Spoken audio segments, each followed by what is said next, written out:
देखें देखिए हम लोग का एक जो विषय है कला, एक लिए अभी तक दुर्भाग्यवश ये किताब हम लोग के पास चल रहा है। सब इसलिए चल रहा हूँ 6 to 8 के लिए, ठीक 6 to 8 के लिए वो इसलिए चल रहा हूँ, मतलब अपने हिसाब से जो कला के टीचर हैं वो अपने हिसाब से एडजस्ट करके पढ़ाए थे। अधिकांशतः माना जाता है कि हाँ ये बस कहावत है, चित्र बनाना ही संबंधित हो ना, जितना महत्वपूर्ण चित्र बा उससे ही महत्वपूर्ण का बात लिखना भी बा, मतलब एक प्रैक्टिकल्स के अलावा थियरी भी बहुत ही महत्वपूर्ण बा कला के क्षेत्र में, ठीक है।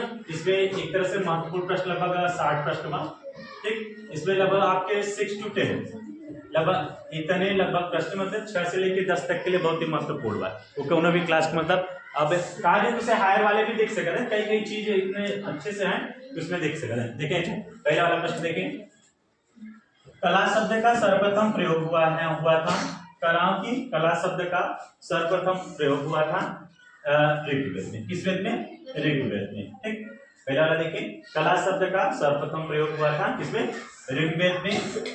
दूसरा वाला प्रश्न देखें, कला शब्द का सर्वप्रथम यथार्थवादी, ठीक है, क्या कर रहा हूं, यथार्थवादी प्रयोग हुआ था एक शास्त्र था जिसका नाम क्या था? नाट्य शास्त्र।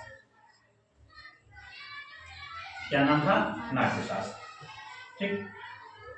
देखिए कला, एक और लास्ट तीसरा वाला देखें, कला किस भाषा का शब्द है? पूछता है। हाँ कभी कभी जब एग्जाम, अभी तो आपने थोड़ा सा बड़े स्तर पे, जब हाई स्कूल स्तर पे जाएंगे तो उसमें ऑप्शन में जो वैकल्पिक वाला आता है उसमें देता है कि कला किस भाषा का शब्द है, तो किस भाषा का शब्द है? संस्कृत भाषा का, ठीक।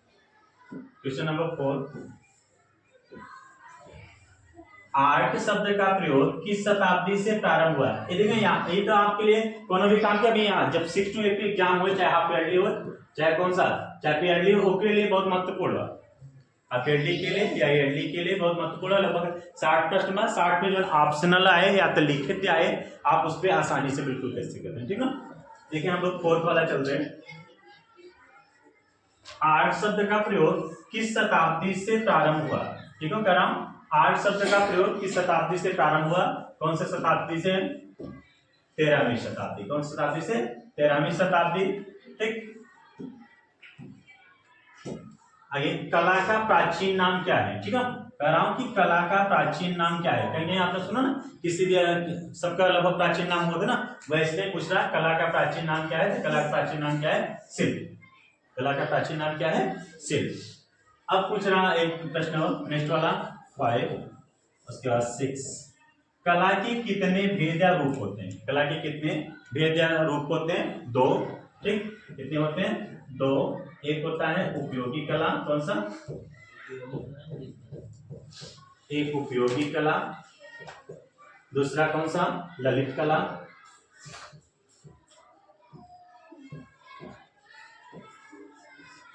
ठीक। कह रहा हूं कि कला के कितने भेद होते हैं, कितने रूप होते हैं? 2 होते हैं, एक उपयोगी कला, दूसरा कौन सा? ललित कला।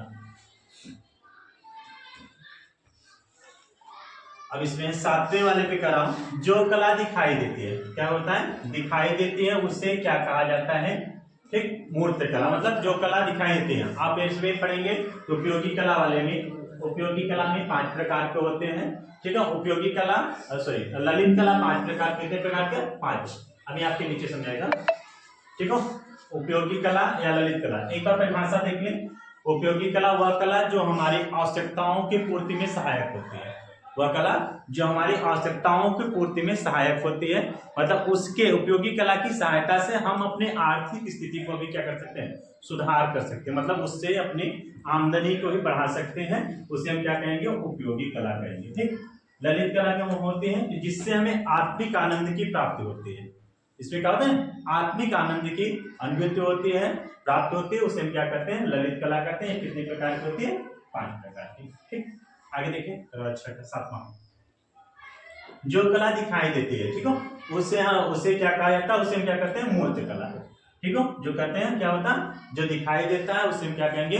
मूर्त कला। जो कला दिखाई ना देती है उसे हम क्या कहेंगे? अमूर्त कला, ठीक है। कुछ कलाएं ऐसी होती हैं जो दिखाई देती है, कुछ कलाएं ऐसी होती है जो दिखाई नहीं देती है। किसी को पता बताएं? वह कलाएं जो दिखाई देती हैं, वह कलाएं जो दिखाई नहीं देती हैं, ठीक है। एक नीचे देखें थोड़ा समझाए, चित्रकला, दिखाई देती है आपको? दिखाई देती है नहीं? दिखाई देती है। उसके बाद चित्रकला, उसके बाद मूर्तिकला,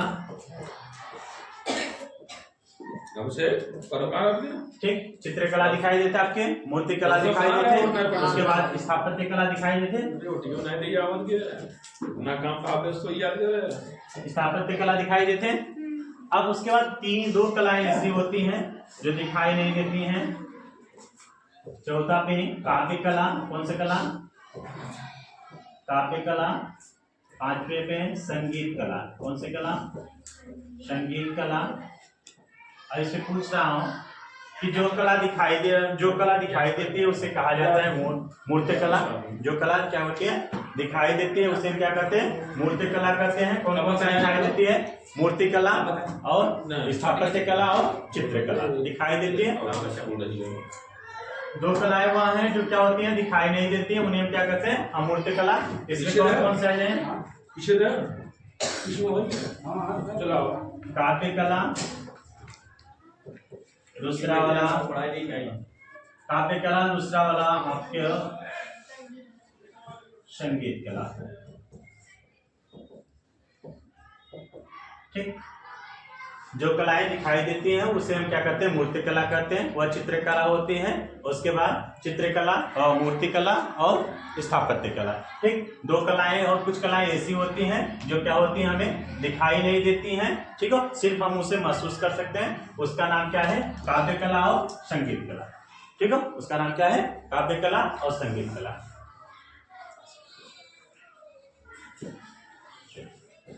देखिए आगे, नवा ललित कला के कितने भेद होते हैं, ठीक है। तो कह रहा हूं ललित कला के कितने भेद होते हैं? ललित कला कितने प्रकार की होती है? 5 प्रकार की, इस तरह से, ठीक है। चित्र एक कौन से होते हैं? एक ललित कला के कितने भेद होते हैं? एक चित्रकला, संगीत, मूर्ति कला, स्थापत्य कला, काव्य कला, संगीत कला, मतलब कितने भेद होते हैं? 5, ठीक। अब ललित कला वह कला होती है जो हमें आत्मिक आनंद प्रदान करती है। वह कला जिससे हमें क्या हो? आत्मिक आनंद की अनुभूति होती है। हाँ, उसे हम क्या कहते हैं? ललित कला कहते हैं। इसके भेद कितने होते हैं? 5।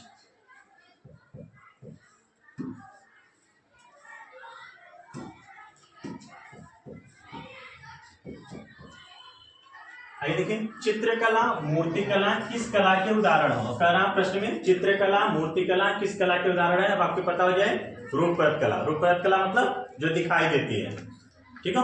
रूपरत कला जो क्या होती है? दिखाई देती है, उसे हम क्या कहते हैं? चित्रकला। मूर्तिकला किस कला के उदाहरण है? रूपरत कला के उदाहरण है। कौन कौन से? चित्रकला और मूर्तिकला, ठीक है। चित्रकला, मूर्तिकला, स्थापत्य कला, ठीक है, किसके उदाहरण है? रूपरत कला के उदाहरण है। 12वां वाला देखिएगा, भारतीय चित्रकला के कितने अंग है? वह पूछ रहा, भारतीय चित्रकला के कितने अंग हैं, ठीक है। क्यों पता है? भारतीय चित्रकला के 6 अंग हैं, ठीक है। कौन कौन से?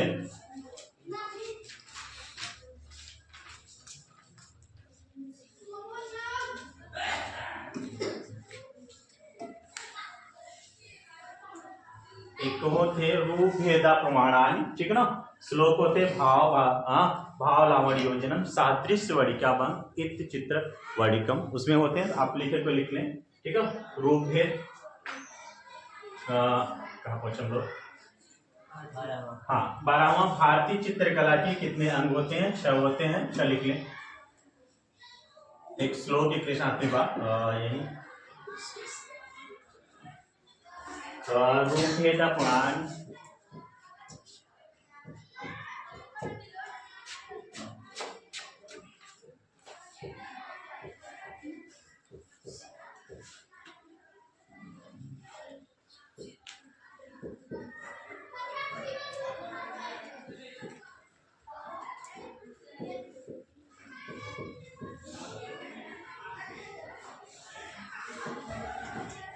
योजनम सादृश्य वडिकाभंग,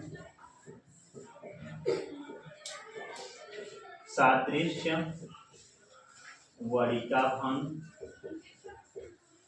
इत्थ चित्र खडंकम,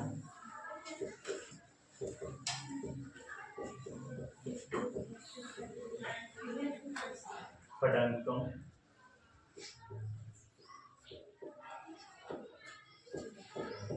देखिए कह रहा हूँ कि चित्र इसमें भारतीय चित्रकला के कितने अंग होते हैं? 6 होते हैं। रूप भेदा प्रमाण, भाव लावण्य योजना, सादृश्य वरिका भंग, इत चित खड़ांकम।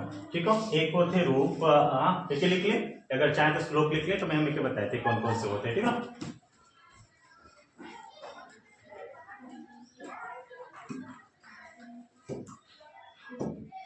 ठीक, एक रूप भेद, उसके बाद प्रमाण, फिर उसके बाद भाव। लिखे श्लोक को लिख लें आप। ठीक है, रूप भेदा प्रमाण, भाव लावण्य योजना, सादृश्य वरिका भंग, इत चित्र खड़ांकम।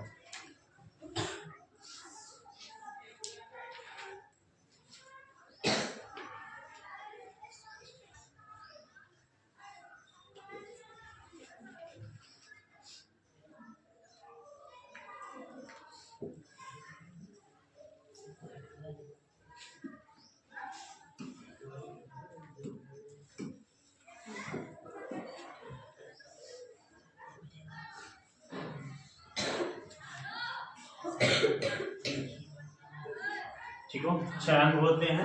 क्या पूछ रहा हूँ? भारतीय चित्रकला के कितने अंग होते हैं? 6 होते हैं। रूप भेदा प्रमाणान, रूप भेद मतलब रूप भेद लिखे, चाहे के हिंदी में लिख लें। रूप भेद, प्रमाण, भाव, लावण्य योजना, सादृश्य, वरिका भंग। अगर आप लिखे चाहे हिंदी में लिख लें। रूप भेद, प्रमाण, भाव, लावण्य योजना, सादृश्य, वरिका भंग। ठीक, क्या होता है? यह कला के कितने अंग होते हैं? 6 अंग होते हैं।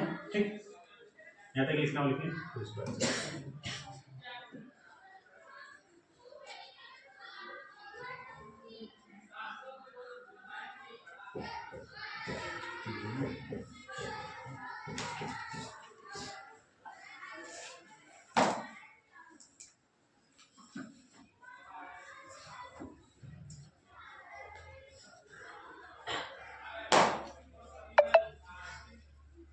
लिखिए, मैं लिख आता भैया।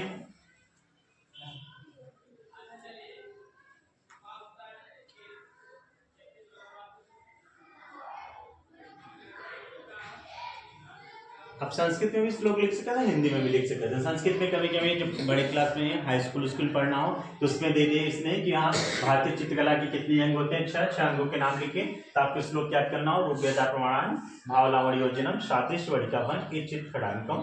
ठीक, या तो इसने हिंदी में लिख सकते हैं। रूप भेद, प्रमाण, भाव लावण्य योजना, सादृश्य, वरिका भंग। ठीक, आगे देखिए।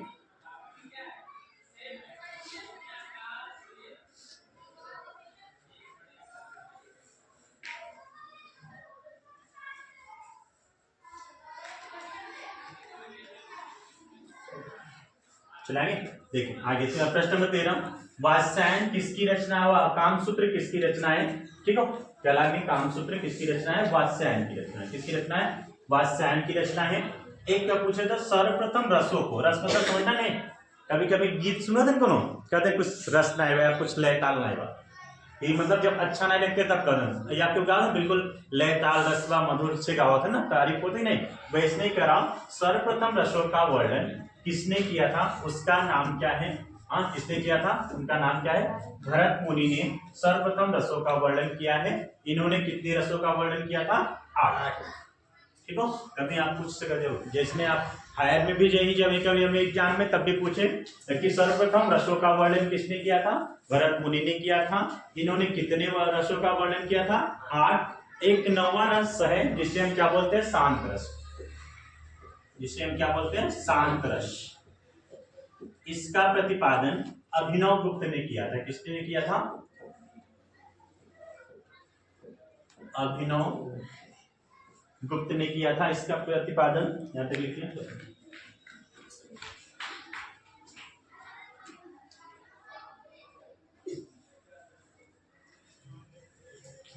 ठीक, कंफर्म है ना? कह रहा हूं सर्वप्रथम रसों का वर्णन किसने किया था? भरत मुनि ने किया था। ठीक है, रसों का वर्णन किसने किया था? भरत मुनि ने किया था। इन्होंने कितने रसों का वर्णन किया था? 8 रसों का वर्णन किया था। एक कुछ परिवर्तन हुआ, एक 9वां रस आया, उसका नाम क्या था? शांत रस। इस समय रसों की संख्या कितनी है? 9। 9वां रस कौन है? शांत रस है। 9वें रस इसकी किसने इसका प्रतिपादन किया? अभिनव गुप्त ने। किसको बताया? नौवें रस को अभिनव गुप्त ने नौवें रस को बताया। आगे चले।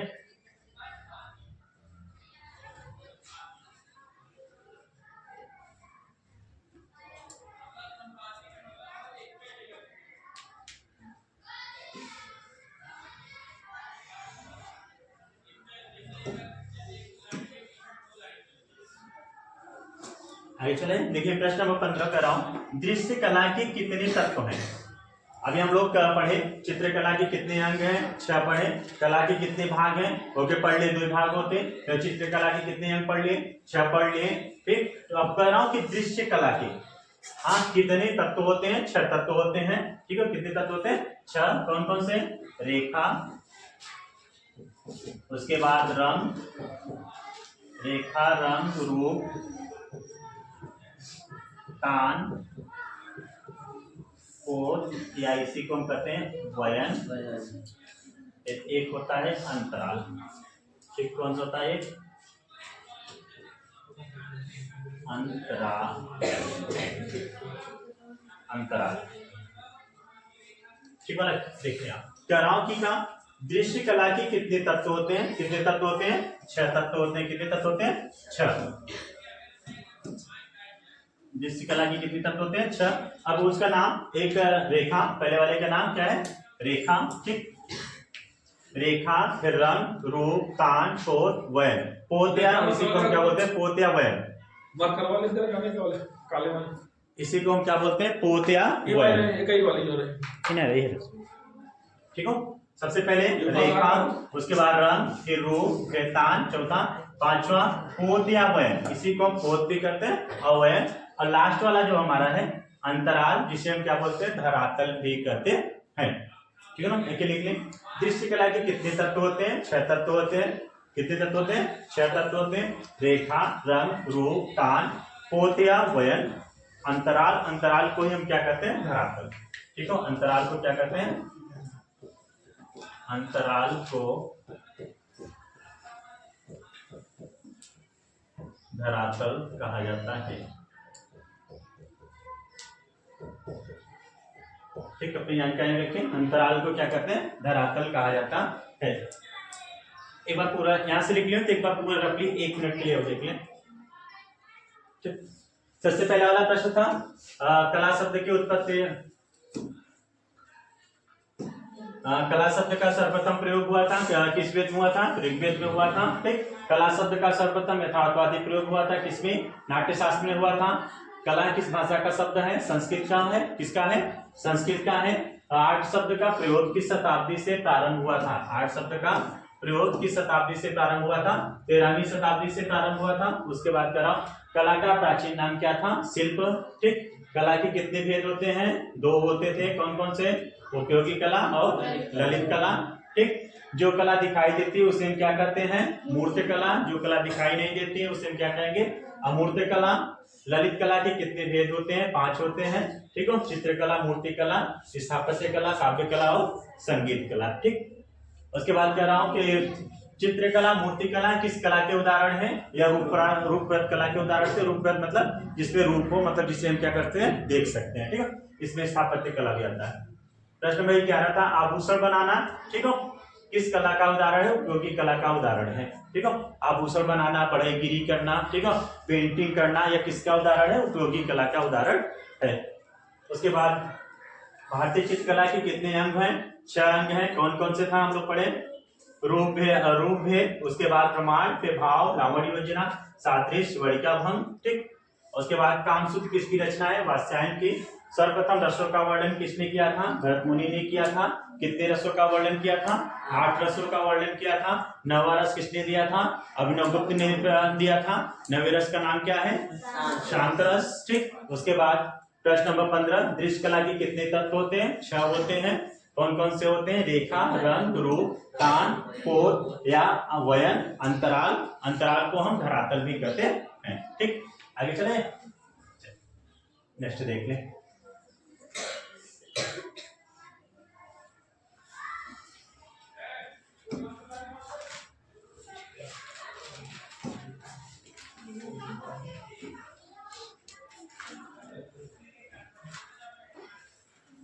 चल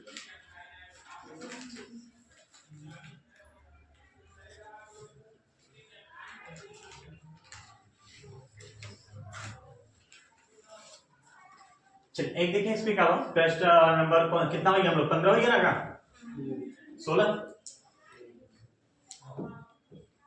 देखिए पेंसिल की कितनी डिग्री दिखाई दे, आपने दिखा पेंसिल मतलब इस तरह से, ठीक,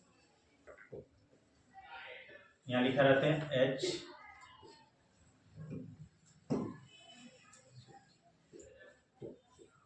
इस तरह से लिखा रहता है नहीं, पेंसिल देखो ना इस तरह से, थोड़ा सा जब हम उसको छीलते हैं, ठीक ना, या किससे बनाता है, ग्रेफाइट, क्या होता है ग्रेफाइट। अब यही पूछ रहा है कि मतलब इस वाले भाग को क्या कितना दिखाई दिखना चाहिए, 15 डिग्री दिखाई देनी चाहिए, कितनी दिखाई देनी चाहिए, 15, ज्यादा हुआ क्या हुआ, जब ज्यादा दिखेगा तो आप पेंसिल को जब ऐसे रखेंगे तो टूट जाएगा, ठीक ना, आप देख रहे हो ना इस तरह पेंसिल में जो पीछे नीचे का दिख रहा है, कितना दिखाई देना चाहिए, 15 डिग्री, ठीक, कम होगा तो मोटे में चलेगी पेंसिल, ज्यादा होगा पेंसिल टूट जाती है, ठीक ना, इसलिए मानक किसका रखा जाए, कितना होना चाहिए, कितना दिखाई देना चाहिए, 15 डिग्री, ठीक। प्रश्न नंबर 16 में कह रहा हूं, पेंसिल के मध्य एचबी क्या प्रदर्शित करते हैं, ठीक है, पेंसिल के मध्य एचबी जो होता है वह क्या प्रदर्शित करता है,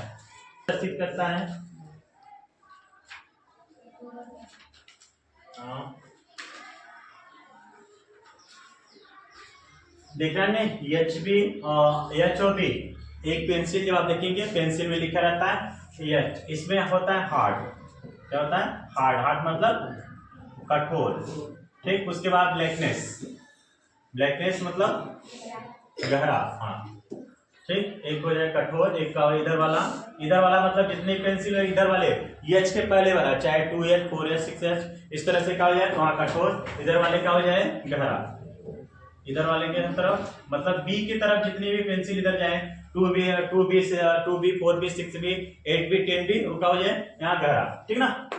आगे देखिए पेंसिल के मध्य एचबी क्या प्रदर्शित करता है, कठोर और गहरा, इधर वाले स्थान को मतलब एच वाला जो होता है यह हार्ड होता है, हार्ड मतलब कठोर, इधर बी इधर बी वाले इधर गहरा, ठीक है, उसके क्या बोल रहे थे, हाँ सबसे गहरा या सबसे मुलायम, ठीक ना। चलिए हार्ड ब्लैकनेस, ठीक है,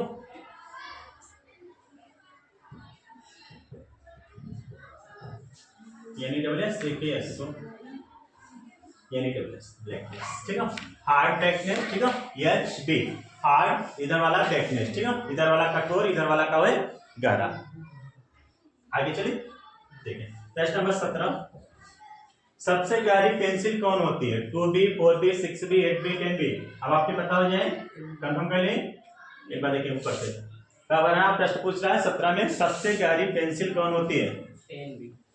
हाँ अब इधर से हम लोग चलेंगे, इधर से यहाँ से सब यही 2H इधर से चलेंगे तो हम यहाँ शुरू होता है 2H, इधर क्या होगा 4H 6H, उसके बाद 8H, हाँ उसके बाद 10H, इधर से हम लोग जाएंगे 2B, उसके बाद 4B 6B 8B 10B, ठीक, क्या बना हार्ड का पूछ रहा हूँ, गहरा पूछ रहा हूँ ना, सबसे गहरी पेंसिल कौन होती है, हम यहाँ आंसर आए हैं 10B, ठीक, कंफर्म। अगर पूछ रहा है सबसे कठोर पेंसिल कौन होगी, 10H, सबसे कठोर पेंसिल अगर पूछता है हाँ कौन सा होगा, 10H होगा, ठीक। प्रश्न नंबर 18, बहुत गलती इसमें होती है, ठीक है ना, अच्छी परीक्षाओं में इसमें गलती है, भारतीय ध्वज में कुल कितने रंग प्रयोग किए जाते हैं, कितने रंग प्रयोग किए जाते हैं, अभी यही माना जाता है कि तिरंगा है, तिरंगे में कितने कलर होते हैं, 3, लेकिन कितने प्रयोग होते हैं टोटल, 4, एक कौन सा रंग होता है, नेवी ब्लू होता है, हाँ ठीक, इसमें कहा जाता है भारतीय ध्वज में कुल कितने रंग प्रयोग किए जाते हैं, कौन कौन सा होता है, एक केसरिया, उसके बाद सफेद हरा, एक नीला चक्र होता है, ठीक है, नीला जिसे हम क्या बोलते हैं चक्र होता है, ठीक है, ठीक। आगे भारतीय मानक ब्यूरो के अनुसार, किसके अनुसार, प्रश्न नंबर 19, भारतीय मानक ब्यूरो के अनुसार भारतीय ध्वज में, किसके पूछना है, भारतीय ध्वज में मानक आकार कितने होते हैं, ठीक है। करा भारतीय मानक आकार कितने होते हैं, ठीक है। एक आकार मतलब कभी कभी होता है ना कि जब आप मेज पे रखने वाला अलग होता है, कौन सा, जैसे किसी मेज पे रख रहे हैं भारतीय ध्वज को, उसका आकार अलग, छोटी छोटी जैसे जो बच्चे लेके घूमते हैं उनका आकार अलग, कभी कभी दुकानों के सामने या छोटे छोटे प्रतिष्ठानों पर फहराए जाते हैं जो ध्वज वो अलग होते हैं, स्कूलों में जो फहराए जाते हैं उनका मानक आकार अलग होता है, बड़ी बड़ी बिल्डिंगों या बड़ी बड़ी इमारतों पर जो फहराए जाते हैं उनका आकार अलग होता है। कुल मानक के आकार कितने माने गए, 9, ठीक है। भारतीय ध्वज के किसके अनुसार, भारतीय जो मानक ब्यूरो के अनुसार भारतीय ध्वज के मानक आकार कितने निर्धारित किए गए हैं, कुल 9 आकार निर्धारित किए गए हैं, ठीक। चलिए आगे देखिए,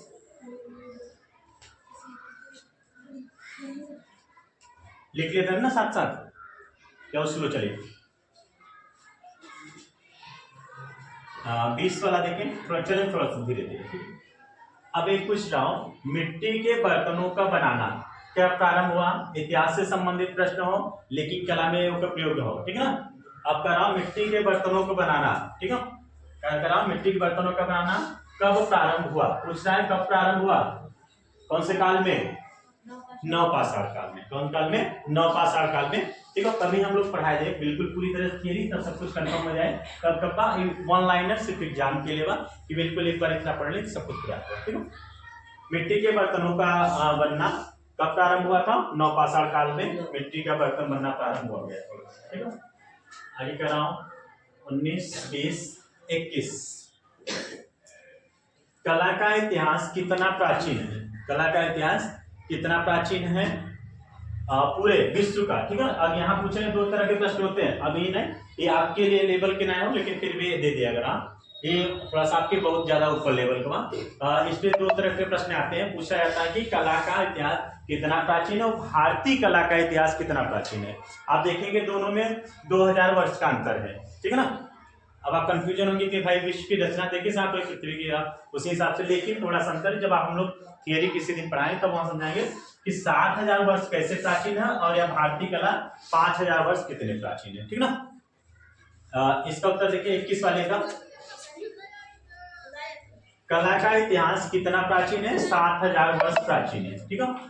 कला का इतिहास कितना वर्ष प्राचीन है, हम वहां देंगे कितने वर्ष प्राचीन है, 7000 वर्ष प्राचीन है।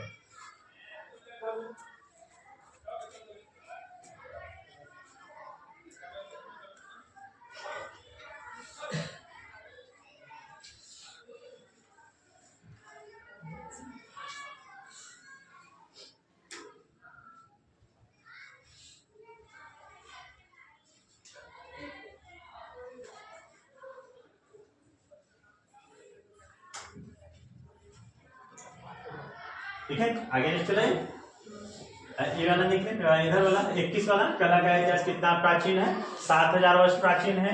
भारतीय कला का इतिहास, ठीक है, कौन सी कला, भारतीय कला का इतिहास कितना प्राचीन है,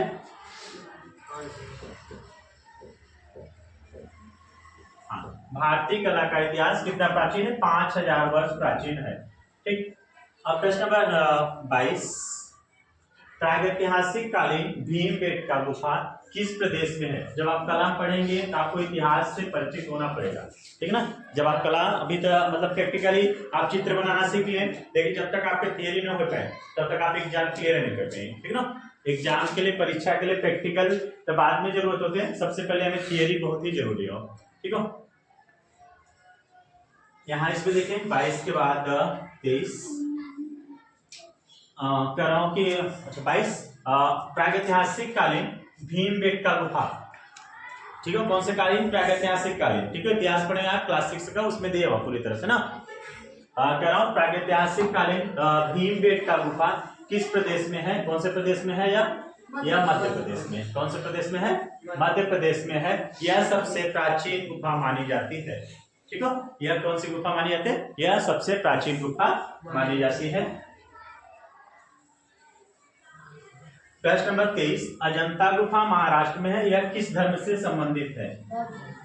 हाँ, एक बार पढ़े हुए 6 में बार है, 6 के क्लास 6 का जब आप इतिहास पढ़ेंगे तो उसमें दिया है अजंता गुफा महाराष्ट्र में है, कहां से है, महाराष्ट्र राज्य में है। यह किस धर्म से संबंधित है? किस धर्म से संबंधित है? यह बौद्ध धर्म से संबंधित है।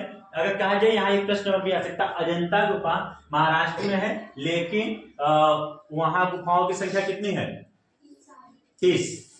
वहां गुफाओं की संख्या कितनी है? 30। कभी कभी आपको 29 गुफा भी प्रश्न में आ सकता है। जब आपके पास विकल्प में 30 न हो तब आप 29 सही करेंगे, क्या? ठीक, क्योंकि एक गुफा जो मिली 15 के नाम से है, इसलिए उसे गिनती में रखा जाता है 16वें के नंबर से। हाँ, आगे देखें। इसमें कुछ जानना हो तो बता दें। अजंता गुफा कहाँ है? महाराष्ट्र में है। इसमें कुल गुफाओं की संख्या कितनी है? 30 है। यह बौद्ध धर्म से संबंधित है। इसमें जातक कथाओं का वर्णन है। भगवान गौतम बुद्ध के जीवन से संबंधित क्या है? हाँ, उनके जीवन से संबंधित वर्णन किया गया है। इसमें कुछ मूर्तियां भी मिली हुई हैं और उसके बाद चित्र भी मिले हैं। ठीक, प्रश्न नंबर 24 बहुत ही महत्वपूर्ण गुफा है, एलोरा गुफा। ठीक है, किस राज्य में है या कहाँ है? महाराष्ट्र में है। अजंता गुफा, एलोरा गुफा और एलिफेंटा गुफा, तीनों गुफाएं विश्व विरासत सूची में अंकित है। ठीक है ना, यूनेस्को द्वारा या विश्व विरासत धरोहरों में अपने यहाँ अंकित है। ठीक, अजंता गुफा कहाँ है? महाराष्ट्र राज्य में है। यह किस धर्म से संबंधित है? बौद्ध है। ठीक, आगे पूछना प्रश्न नंबर 24, एलोरा गुफा किस राज्य में है? कौन से राज्य में है? महाराष्ट्र में है। ठीक, यहाँ पे गुफाओं की संख्या कितनी है? 34। गुफाओं की संख्या कितनी है? 34। बौद्ध, ब्राह्मण, जैन, कौन कौन से धर्म से? बौद्ध, ब्राह्मण, जैन धर्म से संबंधित गुफाएं हैं। यहाँ मतलब एलोरा गुफा में सबसे यहाँ प्रसिद्ध गुफा मानी जाती है 16, जिसे हम कैलाश मंदिर के नाम से जानते हैं। ठीक है, 81 पत्थर का सबसे महत्वपूर्ण उदाहरण है। ठीक है, 81 पत्थर मतलब एक ही पत्थर से काट के बनाया गया है कैलाश मंदिर। ठीक है, सबसे बड़ा मंदिर उसमें माना जाता है। ठीक है, बौद्ध धर्म से 1 से लेके 12 नंबर तक की गुफाओं को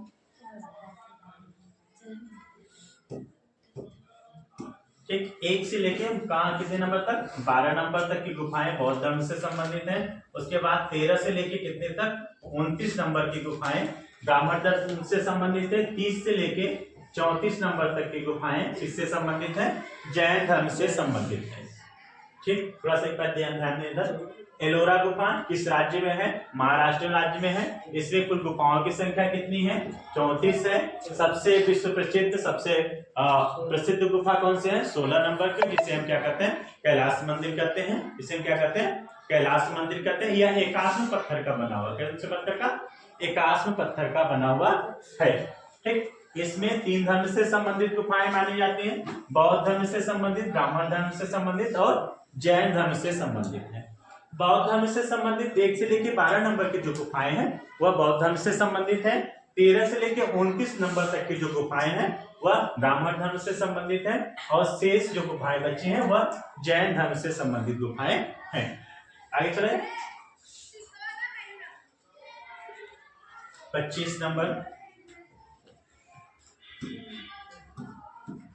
एलिफेंटा गुफा किस लिए प्रसिद्ध है? पहले तो इसके 2-3 प्रश्न आए थे। एलिफेंटा गुफा किस लिए प्रसिद्ध है? त्रिमूर्ति के लिए प्रसिद्ध है। ठीक है, किसके लिए प्रसिद्ध है? त्रिमूर्ति के लिए प्रसिद्ध है। यह कहाँ है? यह महाराष्ट्र में है। ठीक है, यह गेटवे ऑफ इंडिया से बिल्कुल सटा हो, मतलब बिल्कुल ये कहा जाए एक तरह से समुद्र के बीचों बीच हो, बिल्कुल यहाँ पे। ठीक है, यह शैव धर्म से संबंधित गुफा है। कौन से धर्म से संबंधित हो? शैव धर्म से, मतलब शिव से संबंधित हो। ठीक है ना, आगे चले 25 के बाद 26, समबाहु त्रिभुज का प्रत्येक कोण कितने डिग्री का होता है? थोड़ा सा कभी कभी जो आप कुछ प्रश्न ऐसे भी आते हैं जो आप यह उसमें प्राविधिक कला,